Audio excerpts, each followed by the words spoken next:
Welcome back. I am Vikas Sharma, Assistant Professor in the Department of Pharmaceutical Chemistry, Ramesh Institute of Vocational and Technical Education. Our today's topic is multiple choice questions related to topical agents, which is a part of PharmChem 1 syllabus for the diploma in pharmacy students. So start with the question. The first question is there on the screen. Topical agent, depending upon their mechanism of action, used into. Understand the question. Topical agents depending upon their mechanism of action used into. किस किस category में use किए जाते हैं topical agents. यहाँ पर तीन categories आपको दिखेंगी ऑप्शंस में. First one is protective, antimicrobials and third one is एस्टिंजेंट. तो आप सबने अगर सिलेबस भी अच्छे से देखा होगा तो you can answer this question that both all the three categories are used in the topical antimicrobial agent. So option number D, all of these is the correct answer. Moving to the next question. Mark the correct synonym of talc. Talc is used as a protective agent. Talc is used as a protective agent in antimicrobial compound. तो यहाँ पर इसका पूछा गया synonym. What is the synonym? So four options are there. First one is alk, French chalk, Chinese chalk and all of the above. So आप सबने पढ़ा होगा अपने सिलेबस के अंदर कि the second option French chalk is the correct option for the correct synonym of talc. So option number B is the correct answer. In the third question, chemical inertness of substances is required in protectives या topical agents to prevent. अब question को एक बार पहले अच्छे से समझे कि chemical inertness of substance, जो टॉपिकल एजेंट्स में सब्सटेंसेस यूज किए जाते हैं, जो टॉपिकल एजेंट्स के अंदर सब्सटेंसेस यूज किए जाते हैं वो केमिकल इनर्ट होने चाहिए. आप सबने इनकी आइडल कैरेक्टरिस्टिक्स में पढ़ा होगा कि they should be chemically inert. तो व्हाट इज द रीजन, उनको इनर्ट क्यों बोला रखा जाता है? तो यहाँ पर वही पूछा गया है कि वो प्रिवेंट क्या करते हैं. So read the answers.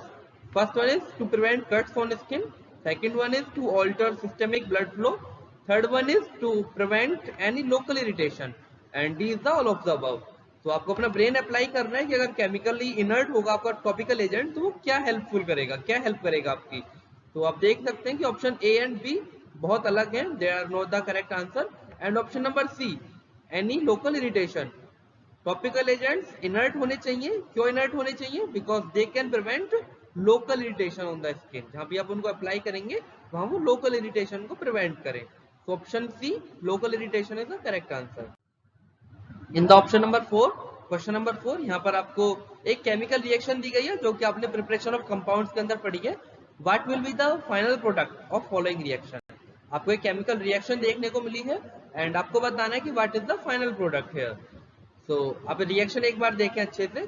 In the reaction you will see that first one is the ZnOH2. ZnOH2 का क्या नाम होगा? It means zinc hydroxide. Zinc hydroxide के साथ आप देखें कि इसको डिकम्पोज किया गया, इसको ब्रेक डाउन किया गया. After breaking it the zinc oxide, यहाँ से आपका वाटर का एक एटम बाहर निकल गया, आपका जल का एक अणु बाहर निकलेगा. तो आपका कंपाउंड क्या होगा? What is the left out material. आपको ये बताना है कि जो ए कंपाउंड यहाँ पर दिया गया है what is the name of A. आपको ये बताना है. So four options are there. First option is talc, zinc stearate, zinc hydroxide और zinc oxide. 1 4 come to the reaction, chemical reaction. ZnOH का ट्वाइस, यहाँ पर ZnOH का ट्वाइस जिंक हाइड्रोक्साइड है, वहां से एक H2O का एटम बाहर निकल जाता है. तो आपका क्या बचेगा? आपका बचेगा Z and 1 atom of oxygen. It is ZnO. तो ZnO का क्या नाम होगा? आपका रिएक्शन से क्या बचेगा? ZnO बचेगा. तो what is the name of ZnO? Option number D, zinc oxide is the correct answer. The next question. इस क्वेश्चन में आप देखिए आपको एक स्टेटमेंट दी गई है. स्टेटमेंट के अंदर एक फिल इन द ब्लैंक्स. आपको बताना है कि इन ऑप्शंस में से कौन सा वहां पर फिल किया जाएगा. So I am coming to the statement. Read the statement carefully. Dash protect from sunburn. कोई ऐसा कंपाउंड जो प्रोटेक्ट करता है सनबर्न से, प्रोटेक्ट करता है इंसेक्ट के बाइट से, पॉइजन से, आईवी से, and it is also helpful to the mild skin conditions. It may also help dry out skin irritation. It is applied on the skin as cream or lotion. आपको उस compound का नाम बताना है जो sunburn से आपको हेल्प करता है, पॉइजन से आपको हेल्प करता है, and it is also applied on skin. Skin के ऊपर आप उसको अप्लाई करते हैं in the form of cream और लोशन. तो वो कौन सा कंपाउंड है? आप देख सकते हैं आपके सामने 4 ऑप्शन हैं। First one is calamine, second option is boric acid, iodine and titanium dioxide. And आपने अपने सिलेबस के अंदर देखा होगा कि इतनी सारी खूबियां किस कंपाउंड के अंदर है, दैट इज कैलामाइन। कैलामाइन का आप सबने बार बार सुना होगा, आपकी लैब में भी आपने बनाया था फॉर्मुलेशन में calamine lotion. So calamine is the correct answer for the question number 5।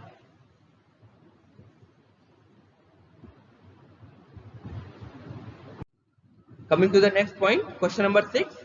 State the name of compound which is used as opacifying agent.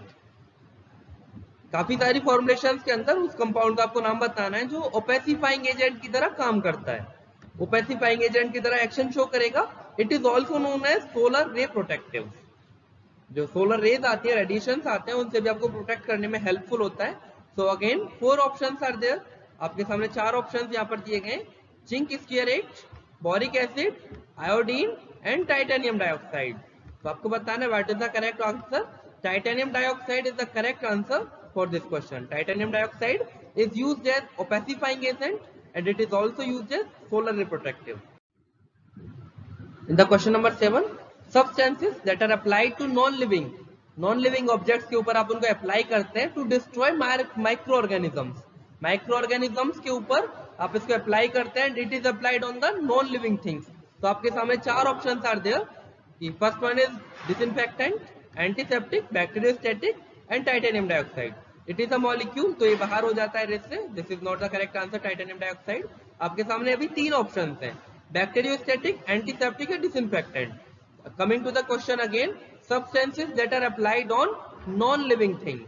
These are applied on non-living things to destroy microorganisms. So by the definition we can understand that disinfectants have this property that it can destroy microorganisms on non-living objects. So option number A is the correct answer. So coming to the next question, the agent which primarily function by inhibiting the growth of bacteria are termed as. यानी कि उन compounds का क्या नाम दिया जाता है जो कि बैक्टीरिया की ग्रोथ को इनहिबिट कर देते हैं। बैक्टीरिया की ग्रोथ को इनहिबिट कर देते हैं, उन कंपाउंड्स का क्या नाम दिया जाता है। आपने एंटीमाइक्रोबियल्स के स्टार्टिंग इंट्रोडक्शन में पढ़ा था कि bacteriostatics are the compounds which may inhibit the growth of bacteria. So option number C is the correct answer. In the question number 9, read the question carefully. This question is basically from the function, जो mechanism of action है आपका antimicrobial compounds का, it is related to that. In which mechanism compounds act on protein containing sulfahydryl group and oxidize free sulfahydryl to disulfide link bridge and inactivates its function. तो मैं आपको एक बार समझा दूं इस क्वेश्चन को कि आपको उस मैकेनिज्म को पिकअप करना है, आपको उस मैकेनिज्म का नाम बताना है जिसके अंदर एंटीमाइक्रोबियल कंपाउंड्स एक्शन शो करते हैं ऑन सल्फाहाइड्रल ग्रुप्स। सल्फाहाइड्रल ग्रुप्स पर जो कंपाउंड एक्शन शो करते हैं वो किस मैकेनिज्म को फॉलो करते हैं, आपको ये बताना है। तो आपने अपने सिलेबस के अंदर 3 मैकेनिज्म्स पढ़े थे, oxidation, halogenation and protein precipitation. So by this definition we can understand that option number A is the correct answer, oxidation. जो एंटीमाइक्रोबियल कंपाउंड्स ऑक्सीडेशन को फॉलो करते हैं that are supposed to show action on sulphydryl group. So option number A is the correct answer. In question number 10, this category of agents act on peptide linkage and alter its potential and property. आपको बताना है कि वो कौन सी category के compound है, वो कौन सा मैकेनिज्म ऑफ एक्शन है जिसके अंदर कंपाउंड्स एक्शन शो करते हैं ऑन पेप्टाइड लिंकेज। तो आपने वापस से वही मैकेनिज्म्स के आपके सामने ऑप्शन है, oxidation, halogenation, protein precipitation. So by the definition you can tell that halogenation compounds, halogenation mechanism है ये जिसके अंदर कंपाउंड्स एक्ट करते हैं ऑन द पेप्टाइड लिंकेज, उसके बाद में बैक्टीरिया की डेथ होती है। So coming to the next question, once more here the synthetic reaction is given, identifying the synthesized compound। आपको आइडेंटिफाई करना है कि इनमें से सिंथेसाइज्ड कंपाउंड कौन सा है। एक केमिकल रिएक्शन है आपके सामने जिसमें barium oxide and sulphuric acid की आपने रिएक्शन शो की है। Barium oxide and sulphuric acid की जब आपने रिएक्शन कराई है, आप देखेंगे कि बेरियम प्लस SO4 इन दोनों ने आपस में रिएक्शन की है। बेरियम एंड SO4 ने यहाँ पर रिएक्शन की, क्या बनेगा यहाँ पर BaSO4, बेरियम सल्फेट बन के अलग निकल गया।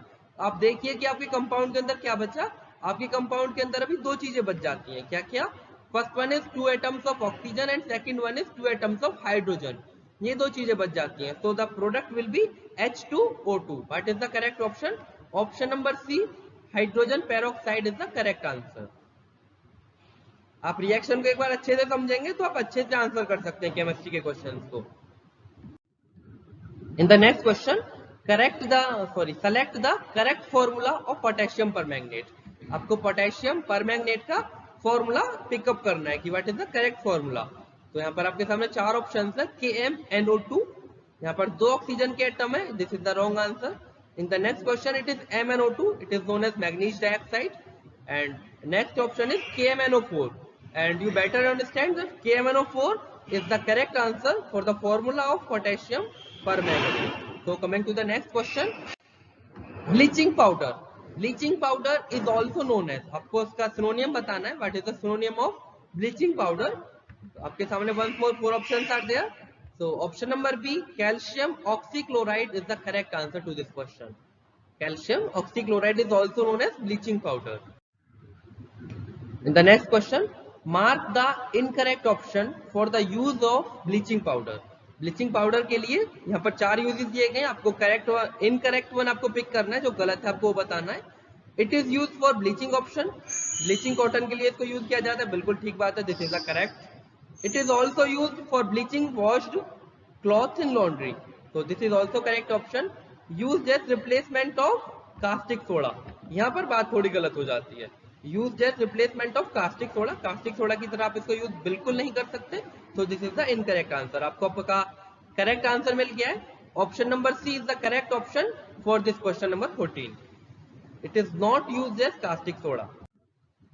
इन the next question, iodine. Iodine से एक क्वेश्चन आया है, iodine is an excellent topical agent. Iodine is an excellent topical agent which acts by which mechanism, वो किस मैकेनिज्म को फॉलो करते हैं आयोडीन के कंपाउंड। आयोडीन आपने बहुत अच्छे से मार्केट के अंदर देखा होगा, आई थिंक जो भी इस वीडियो को देख रहे हैं सबने पॉविडोन आयोडीन का मिक्सचर जरूर लगाया होगा मार्केट से लेके, जो कि मोस्टली पॉविडोन या फिर बीटाडीन के नाम से मार्केट में आता है। तो कौन से मैकेनिज्म को फॉलो करती है ये वाली ट्यूब, आपको बताना है। आप सबसे पहले सोचें, सिर्फ क्वेश्चन को आप ध्यान से देखें, आयोडीन के बारे में यहाँ पर पूछा गया है। And what is iodine?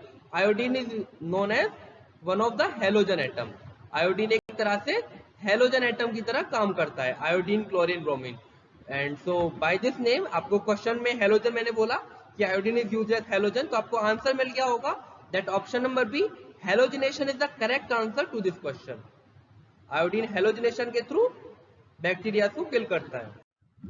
In the next question, आपको यहाँ पर एक केमिकल स्ट्रक्चर दिखेगा, identify the following chemical structure. आपको स्ट्रक्चर देखना है एक बार, स्ट्रक्चर के अंदर आपको क्या दिखेगा, सोडियम, 2 सोडियम के एटम्स हैं यहाँ पर, आप एक जगह अपनी कॉपी में नोट कर सकते हैं कि Na2 है यहाँ पर, Na2। एंड ऑक्सीजन आप काउंट कीजिए फटाफट की, ऑक्सीजन कितने हैं यहाँ पर आप देख सकते हैं कि 3 to 5 and to 7 atoms of oxygen is also there. And how many atoms of boron, B के कितने एटम्स हैं यहाँ पर, 1 2 3 4। तो आपका क्या केमिकल फॉर्मूला बन जाता है, Na2B4O7। इस केमिकल स्ट्रक्चर से आप ये जज कर सकते हैं कि फॉर्मूला आपका बनेगा Na2B4O7। तो आपको यहाँ से बताना है कि ये वाला फॉर्मूला किस चीज का है, कैल्शियम क्लोराइड, इसका केमिकल फॉर्मूला होगा CaCl2, तो this is the wrong answer. Boric acid, हमने लास्ट वीडियो के अंदर देखा था कि H3BO3 is the correct answer, correct formula of boric acid, तो this is also the wrong answer. Zinc oxide is known as ZnO, this is also the wrong answer. Option C is left, borax. Borax is the correct answer for this structure. Na2B4O7 is the formula of borax. In the next question, silver nitrate. Silver nitrate is the topical antimicrobial compound. Silver nitrate is the topical antimicrobial compound which is also used in the limit test of. आपने silver nitrate को किसी limit test के अंदर use किया है, जो कि आपने भी टॉपिकल एजेंट्स के अंदर देखा है, आपको बताना है कि आपने किसके अंदर यूज किया है। So for that question, limit test of fluoride is the correct answer. Limit test of fluoride. I am coming to the next question that is already on your screen. Question number 18. Sublimed sulfur is an antimicrobial compound. Sublimed sulfur is an antimicrobial compound which is also known as. यहाँ पर sublimed sulfur से पूछा गया है. This question is basically from the sulfur and its compound. From topical agents. तो सबलिम्ड sulphur का यहाँ पर बेसिकली आपको सिनोनियम बताना है, what is the synonym of sublimed sulphur. Then option number D, flower of sulphur. Flower of sulfur is the correct answer to this question. Sublimed sulfur is also known as flower of sulfur. I am coming to the next question. Most frequently used as protein precipitant. आपको बताना है इन compounds में से, इन options में से कौन सा compound mostly used as protein precipitant. It is also used domestically. आपने इसको घरों में भी यूज किया होगा, आपके घर में आपके बुजुर्गों ने, कि इनमें से कौन सा compound acts as protein precipitant. You have 4 options there, zinc sulphate, silver nitrate, alum, tomatoes. यहाँ पर आपको 4 ऑप्शन दिए गए। So think hard about the options. आप अपना ब्रेन अप्लाई कीजिए, नॉलेज अप्लाई कीजिए। IQ के लेवल का एक क्वेश्चन है that alum is the correct option to this question. Alum is used as protein precipitant. It is also used domestically by our elder homies for the shaving purposes and to prevent the blooding from cuttings. So alum is the correct option to this question.